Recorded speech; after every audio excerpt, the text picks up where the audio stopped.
esto qué es lo que a qué se refiere cuando hacemos la inmunopatología. En realidad agrupa todas las enfermedades que se producen por reacciones alérgicas o problemas inmunitarios, ¿no? Me refiero, por ejemplo, a enfermedades autoinmunes, a enfermedades por aumento de la cantidad, digamos, de respuesta inmunológica, todo lo que es enfermedades por hipersensibilidad, por inmunodeficiencia o enfermedades también autoinmunes, ¿no? Entonces, la inmunofisiología va a estudiar todo el proceso, por qué se produce, cuáles son los cambios, ¿no? Ahora, las definiciones que tenemos que tener, que ya ustedes también saben, ¿no? ¿Qué es antígeno o alergeno? ¿No? Es una sustancia que generalmente es de carácter proteico, ¿no? Que al introducir a nuestro cuerpo o estar en contacto con la piel va a producir una respuesta, ¿no? Que es la producción de anticuerpos. El anticuerpo a su vez es también una sustancia proteica como resultado de la estimulación por estos alergenos, estas sustancias antigénicas, ¿no? Los anticuerpos circulantes vienen a ser inmunoglobulinas, ¿no? Y las inmunoglobulinas, como sabemos, son producidas por las células plasmáticas y las células plasmáticas vienen de los linfocitos B, ¿no? Entonces, estas inmunoglobulinas, acá les estamos haciendo mención, la G, A, M, E y D, ¿no? Que ustedes también las conocen. El lacteno viene a ser una sustancia no proteica que tiene propiedades antigénicas, ¿no? Pero al combinarse con una proteína va a formar un nuevo antígeno que es capaz de estimular el sistema inmunitario y producir respuestas, ¿no? ¿Cuáles son los tipos de inmunidad que tenemos que tener en cuenta, ¿no? Lo que es la inmunidad natural o innata. En acá el componente tiene, digamos, una parte celular y humoral, es inespecífica, viene a ser la primera respuesta que se tiene. Los componentes van a ser humoral, tenemos ahí el que está representado por el complemento, y el celular tenemos a células como los neutrófilos, macrófagos, linfocitos, citotóxicos, las células naturales, ¿no? Y la inmunidad específica o adaptativa, cuyos componentes también son celulares y humorales, ¿no? Esta inmunidad, como su nombre le dice, es específica, viene a ser una segunda línea de defensa y también la conocemos como especificidad antigénica, ¿no? Los componentes humoral tenemos anticuerpos formados por los linfocitos B y celular mediadas también por los linfocitos T. Entonces, la inmunopatología se refiere al estudio de las alteraciones de la inmunidad. El sistema inmune es un sistema de defensa frente a microorganismos, sustancias y células malignas, ¿no? Se basa en dos tipos de lesión que los hemos visto y ambas tienen componentes humorales y celulares.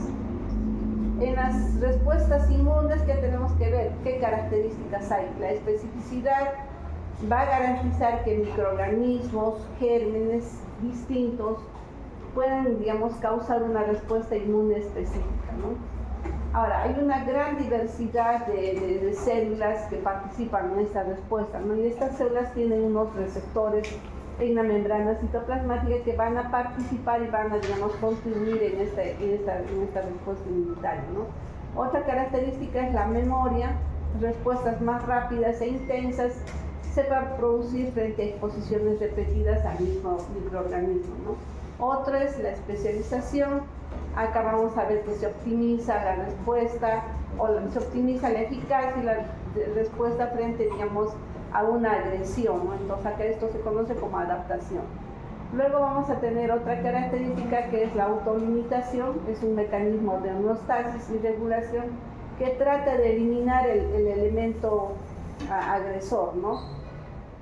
Otro es la ausencia de reactividad que impide la producción de lesiones durante, digamos, las respuestas, ¿no? Entonces acá vamos a tener una cierta tolerancia. De todo esto que tenemos que tener en cuenta, más o menos ustedes estarán dándose cuenta que una buena parte, digamos, de los conceptos que se tiene acá en la respuesta inmune tiene que ver, digamos, con la respuesta inflamatoria, ¿no? Nosotros habíamos visto que en la inflamación aguda, por ejemplo, digamos, el tiempo de duración es corto y lo que se trata, digamos, es de eliminar ya sea el germen, microorganismo o el agresor que está causando la lesión, ¿no? Y que se produzca, digamos, un restablecimiento de la funcionalidad. Y si esto, digamos, no ocurría, ya estábamos frente a una inflamación crónica, ¿no? Que en verdad era parte del mismo proceso, sino que el tiempo de duración era, digamos, lo que hacía la diferencia, ¿no? Y ahí también habíamos visto ya la participación de diferentes sustancias, diferentes participantes en esta respuesta, ¿no? Entonces, en la respuesta inmune tenemos que ver, digamos, que hay sustancias extrañas, ¿no? Que están desde microorganismos, ahí vamos a ver virus, bacterias, hongos, parásitos, y también están consideradas proteínas, polisacáridos, con consecuencias fisiológicas o patológicas, ¿no? Ahora, hay una gran variedad de moléculas que son extrañas a los P2, ¿no? Y que van a desencadenar esta respuesta. Ahí tenemos los inmunógenos, que son compuestos macromoleculares a los que se unen los anticuerpos, ¿no? Y los antígenos son moléculas capaces de inducir una respuesta inmunitaria específica y de ser reconocida por los componentes específicos del sistema inmunitario. Ahora, ¿cuáles son los órganos que van a participar en esta respuesta, ¿no? Vamos a tener a los órganos linfoides primarios, ahí tenemos el timo, que va a participar hasta cierta edad. Luego tenemos la médula ósea con la producción de los diferentes elementos, tanto de linfocitos B y T, macrófagos, neutrófilos. Tenemos a los órganos linfoides secundarios, ahí tenemos por ejemplo todo lo que está incluido dentro del círculo de Waldeyer. Tenemos a los ganglios linfáticos periféricos y al vaso, ¿no? Ahora también tenemos a otro sistema linfocitario que está asociado a mucosas y que se le llama también MALT, ¿no? Es el tejido linfoide asociado a mucosas. Esto lo vamos a observar generalmente en todos los sistemas donde tengamos mucosa, ¿no? Ahí tenemos el aparato respiratorio, digestivo, genitourinario, parte de lo que es la piel también, ¿no? En estos órganos se han descrito también, digamos, capítulos en relación, ¿no?, a lo que es el tema. Ahora, las células del sistema inmunitario que tenemos son linfocitos, monocitos y macrófagos. Monocitos los que están circulando en sangre y macrófagos cuando ya están en los tejidos, ¿no? Ahí también hacemos mención a los mastocitos y basófilos, neutrófilos y eosinófilos. Acá solamente para tener en cuenta dónde es que se forman estos elementos, a través, digamos, de estas colonias formadoras de células, ¿no?, que las tenemos en la médula ósea, y de las cuales vamos a generar estos elementos, los linfocitos B y T, que van a participar en estas respuestas, ¿no?, tanto celular como humoral. Ahora, los tipos de reacción inmunitaria, ¿cuáles son? Ya los hemos visto, la innata y la adaptativa, con sus componentes, ¿no?, tanto humoral como celular. Ahora, las células que están, digamos, participando en esta respuesta, tenemos a los linfocitos, ¿no? Estos van a estar circulando en sangre, los vamos a encontrar en los tejidos linfoides y son similares morfológicamente, ¿no? Digamos, no hay diferencias. Después también tenemos que ver que se requiere el uso de marcadores para poderlos identificar, ¿no? Generalmente son antígenos, a los cuales, digamos, se utiliza un cromógeno para poderlos visualizar, ¿no?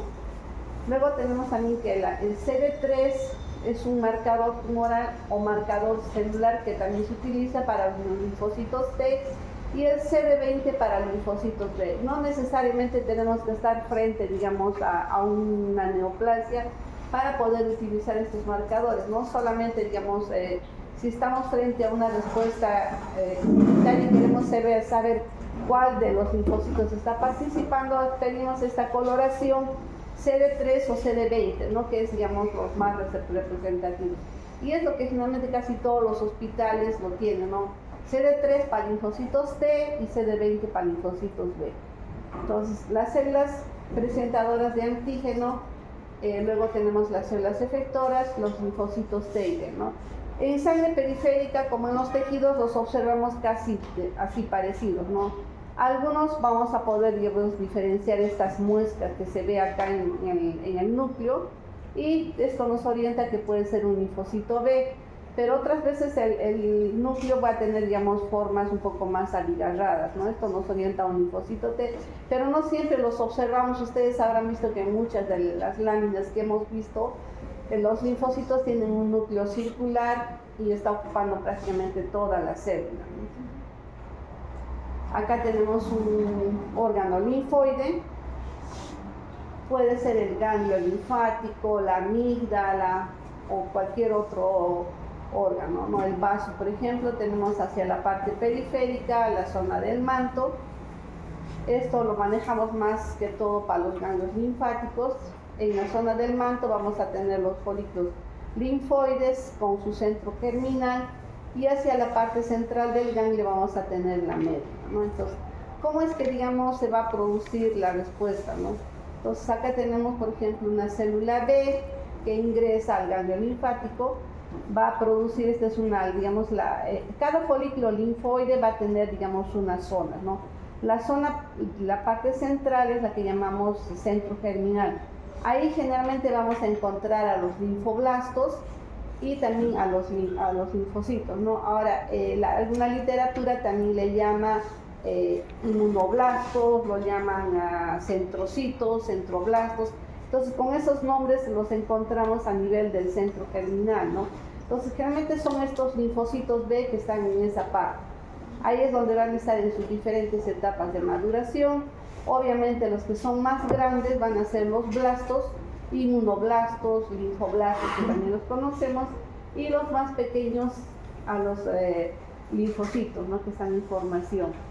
Y en la parte, digamos, a nivel más periférico, en la zona del manto, en la zona ya más periférica, vamos a tener a los linfocitos T maduros, ¿no? Entonces, en los folículos linfoides hacemos esa diferenciación. A nivel de la parte central, vamos a ver el centro germinal con linfocitos B, tanto maduros como inmaduros, ¿no? Centrocitos y centroblastos. Y en la parte periférica tenemos a los linfocitos T. Entonces, es más o menos el orden que se tiene en los ganglios linfáticos, ¿no? Entonces, esta estructura la tenemos que tener en cuenta para que veamos dónde es que se van a producir, digamos, el procesamiento de las inmunoglobulinas y dónde es que, digamos, se van a, digamos, a formar las células plasmáticas, ¿no? Cómo es que se va a producir la respuesta y van a salir las inmunoglobulinas y los anticuerpos. Entonces, los linfocitos pueden ser B o T, ambos van a reconocer un antígeno, reconocen miles de antígenos a través, digamos, de unos rearreglos que se producen en los genes a través de sus receptores que los tienen en la membrana citoplasmática, ¿no? Los linfocitos B, como sabemos, son los que van a producir las inmunoglobulinas, y los linfocitos T están relacionados con otro tipo de respuesta, los natural killers. Ahora, los linfocitos T, su origen es en el timo. Como sabemos, el timo va a estar, digamos, hasta cierta edad, más o menos en la adolescencia, va a involucionar y solamente va a quedar rezagos y tejido adiposo en su lugar, ¿no? Entonces, por eso también en un inicio se les llamó el timo, pero después ya los vamos a encontrar también en otros lugares, ¿no? Llegan a formar más o menos el mayor porcentaje de linfocitos que observamos en la sangre periférica, están constituyendo hasta un 70%, ¿no? Y como les decía, se hallan en la zona paracortical del folículo linfoide, ¿no? Por fuera del centro germinal. A nivel del vaso también los vamos a encontrar en las zonas periarteriolares, en la parte de la médula, ¿no? Hacia la parte central. Estos linfocitos T no detectan antígenos libres, requieren de células presentadoras de antígenos con los complejos de histocompatibilidad tipo 2, ¿no? ¿Y cuáles son esas células presentadoras de antígeno? Son las células dendríticas, ¿no? En verdad también están dentro de esa línea de los monocitos macrófagos que los vamos a tener debajo de la piel, ¿no? Como células de Langerhans en la piel, y en otros tejidos vamos a tener las células presentadoras de antígenos. Entonces presentan receptores TC, CD3 y poseen 5 polipéptidos con cadenas alfa, beta, gamma y delta, ¿no? Ahora, la unión con los antígenos se hace a través de las cadenas alfa y beta, y la molécula CD3 va a participar en la traducción de señales intracelulares. Acá tenemos los tipos de linfocitos, los T, tenemos colaboradores, citotóxicos y supresores, ¿no? Entonces, cada uno de ellos va a tener, digamos, una labor, un trabajo especial, ¿no? Los colaboradores generalmente ayudan a la respuesta antigénica, y van a producir sustancias que inducen a los linfocitos B a generar luego las células plasmáticas y luego los anticuerpos, ¿no? Luego tenemos los citotóxicos, llamados también células asesinas o natural killer, reconocen también a células que tienen antígenos extraños y las destruyen, ¿no? Y los otros son los supresores, que van a inhibir la respuesta inmunitaria. Es un mecanismo de acción es desconocido y se cree que participan en la regulación también de la respuesta inmunitaria, ¿no?